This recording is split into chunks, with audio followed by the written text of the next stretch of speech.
getting back towards Klassen for a moment, after he gained his following, he bought a parcel of land in Macon County that you had just mentioned, that was intended to be used for the compound of his church. When his lofty goals for the headquarters of his church were shot down by multiple factors, including criminal investigations of violent members, Klassen sold the land and soon took his own life. What did Klassen hope to accomplish in North Carolina? And what happened to the Church of the Creator after Klassen's death and the sale of the headquarters? Yeah. Klassen came to North Carolina because he thought that a church needed a headquarters, a center. It had to have a geographic space and be something other than a mail order religion. He understood his limits. He was more the theologian / philosopher of the movement. He never presented himself as its great promoter, and he spent his life actually looking for its great promoter. He knew he wasn't an Oral Roberts or a Jimmy Baker or a Jerry Falwell, but it was an attempt to locate the church in place, put it literally on solid ground, which would be a space from which he could engage in institution building and could continue his search for the person who could really be the public persona, the great promoter of the Church of the Creator. And his goals here, he founded a leadership school for young boys, and that was an attempt to guarantee the continuation, the succession of the church after his own death.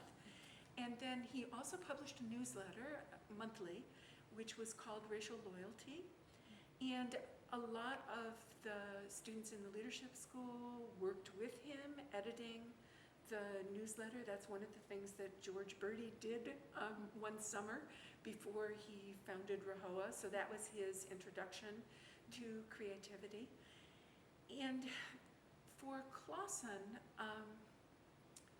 I think having a rural location in the midst of sort of the Southern Bible Belt also provided an attempt to try to appeal to more traditional Christians and draw them into the movement, and a sense of legitimacy for what I'm comfortable saying wasn't really a church, at least not in the sense of Christian denominations, but a sense of legitimacy for his project as a church.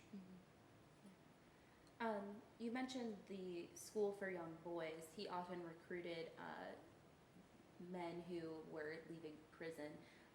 Why do you think he made that choice? It was an attempt to reach out to troubled youth, and I think it's really important not to underestimate the challenges that many youth who were attracted to this movement faced. Many came out of dysfunctional families, had been exposed to violence very early in their lives, problems with substance abuse, alcohol and drugs, problems with sexual assault, and were doing jail time having failed to emerge whole with a sense of community and identity and belonging and values from their teenage years. Now, I don't want to sugarcoat, I don't, white supremacist anger, hatred, and violence, but I also think that the attempts to recruit youth and the attempts to recruit prisoners and also attempts to recruit women were calls to people who might be vulnerable for a number of other reasons and hence susceptible to the ideology and the structure of a movement that provided a way of reorganizing their lives. So obviously Ben Klassen and George Birdie were, would you feel comfortable saying, leaders of the movement of the Church of the Creator and the creativity movement? Would you feel comfortable saying they were? I would say Klassen, certainly. I have been called out for referring to Birdie as a leader, though he certainly understood himself to have been a leader in Canada, and I do think that an artist/musician can be a leader. So yes, I mean, I would call him a leader. Some argue, though, that Bertie was more of an opportunist, that Klassen was coming from conviction in principles, however misplaced and misguided, whereas Bertie was simply riding a wave. And it's interesting in that respect, Bertie was silent for almost 20 years. And in 2020, he reemerged on the public stage. He now has a new band called Uberfolk and is doing interviews again and has sort of piggybacked on Trump's election. So that would support the argument that Bertie is somewhat facile in his affiliations, that maybe he is an opportunist more than a leader coming from convictions, again, however problematic. Yeah. Certainly, Bertie was an opportunist of more white supremacist, neo-Nazi groups. Not to introduce a topic that may not go anywhere, but would you say that there is a correlation between the personality of Ben Klassen and Donald Trump and the movement he sparked? I know you had mentioned that Ben Klassen was somewhat of a wordsmith with his slogans, and I don't think that's unsimilar to Donald Trump now. I mean, he is fairly famous for coming up with certain slogans. Do you think that Bertie might see similarities between the two? I would say that there's even a longer, deeper history. We can draw the analogy back to Hitler and Mussolini in sort of fascist propaganda, that you need to have a simple message, you need to repeat it over and over until it sticks, that it doesn't matter whether it's true, all that matters is that it be believed. But Klassen knew that his medium was the written word, not the spoken word. And so that's where Bertie's lyrics and music became so important for the Church of the Creator. Whereas Trump seems to be able to manipulate audiences with tweets as well as speeches. So Bertie was involved with Resistance Records. Can you tell me a little bit more about that organization? Sure. Resistance Records was taken over by Pierce's National Alliance from Bertie. Bertie did jail time for, allegedly, he still denies it, kicking in the face an anti-racist action protester after a RHOA concert. And as a result of that and a later possible jail sentence, he renounced his ties to Resistance Records and also stopped performing with RHOA. But Resistance Records continued because it was a profitable business and was for many, many years the main distributor of what's called white power or white noise music in the continental United States and also in Canada.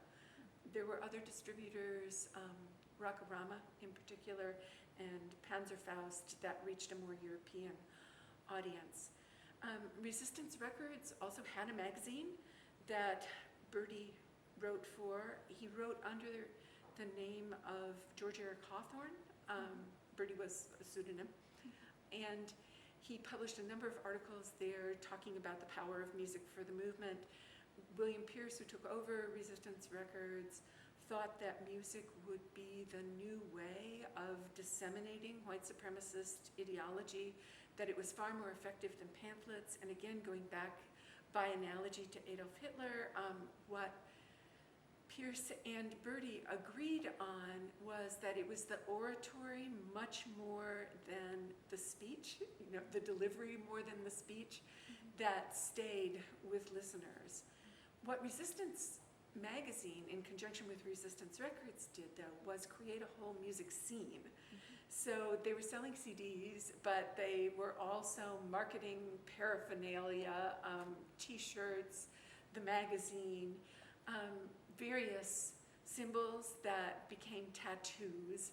So you could identify yourself in more and less subtle ways as part of the movement.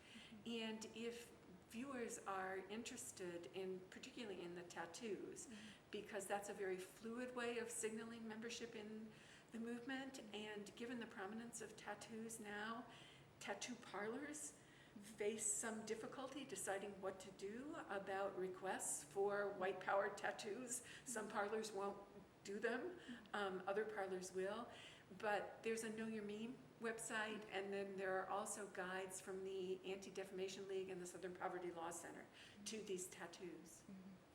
So it's a whole scene. You know, coming out of the racist skinhead, right, the shaved head and the Doc Marten boots and the Ben Sherman shirts and the suspenders, but again, tattoos, music, fanzines, all of it. And then the artists themselves, you know, became icons for the movement. I mean, Ian Stewart Donaldson of Screwdriver being the most famous one. And it was listening to him that provided Bertie with his sort of conversion experience. He had read George Lincoln Rockwell, the founder of the American Nazi Party, but that didn't do for him what listening to Ian Stewart Donaldson's Screwdriver's recording of Hail the New Dawn did. That was the moment. So we're talking a little bit about the fans themselves and how they identify in that culture. Yeah. What do you think motivates certain people to decide to be a part of this culture, and certainly the more youthful aspect of the music? What motivates them to participate? There's some who argue that this is a stage in identity formation. So it's teenage tribalism, you know, wanting to be part of a peer group, and also that the movement is harnessing that anger, the rebellion that many teenagers feel when separating from family, community, church as part of this process of identity formation. That interpretation, though, you know, I think there's something to it. I'm also really suspicious of, because there are ways of forming identity which don't involve a construction of self that is based in hatred of an other.